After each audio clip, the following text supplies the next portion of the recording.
It was fine. Also extremely fucking boring. That was an invention, too. An internship at a law firm in Post Office Square back at home.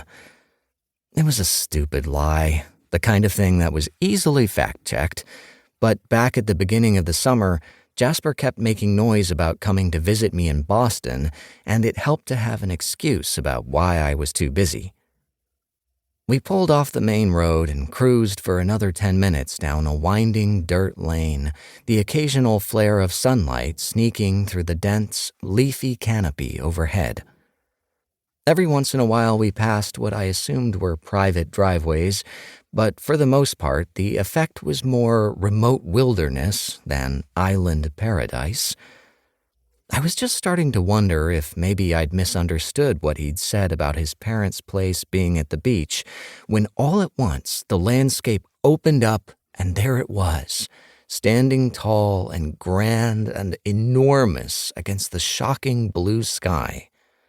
"So," Jasper said, "this is August House." I cleared my throat.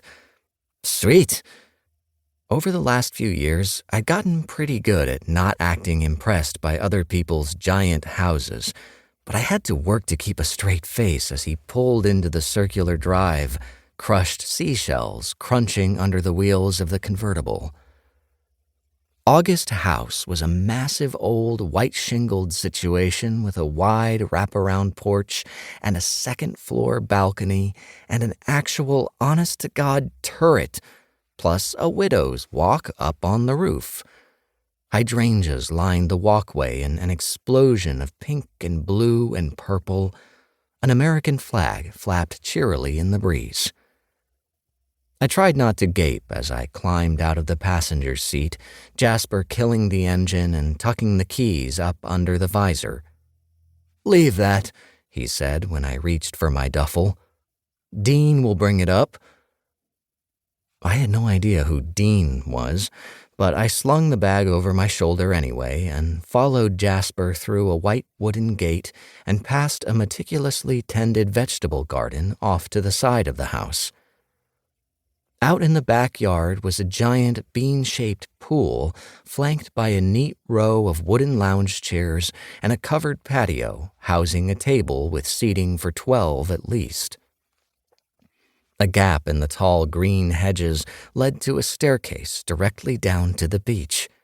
I could hear the waves crashing, smell the sharp brine of the ocean. "Linden is here," Jasper announced, opening a second gate onto the pool deck. Wells saluted from the water, where he was floating on an enormous inflatable raft shaped like a unicorn, his pale skin gone summer tan. "Hey, bro," he called. "What's up?" "Not much." I grinned. Jasper's brother had graduated from Bartley 2 years earlier, back when we were freshmen. He was a business major at Harvard now, though, according to Jasper, he spent most of his time getting drunk at the Owl Clubhouse on Holyoke Street. "Nice ride." "Thinking about entering her in the head of the Charles this year," he replied, then nodded at a guy sprawled on a lounge chair in a pair of lime green swim trunks. "That's Doc. He lives down the beach. Doc, Linden. Linden, Doc. Linden's first name isn't Linden. Doc's first name isn't Doc." I looked across the patio in not entirely pleasant surprise.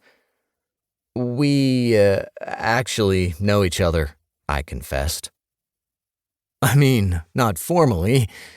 Doc extended a smooth brown hand in my direction. "What's up, dude?" "Oh, shit," Jasper said before I could answer. "That's right. You guys are both lax nerds." He grinned. "There's definitely a joke in there about, like, sticks and balls or some fucking thing, so just pretend it was funny, okay?" "We always pretend you're funny," Doc reminded him, but his dark eyes were on me as we shook. "You still starting for Bartley this fall?" he asked.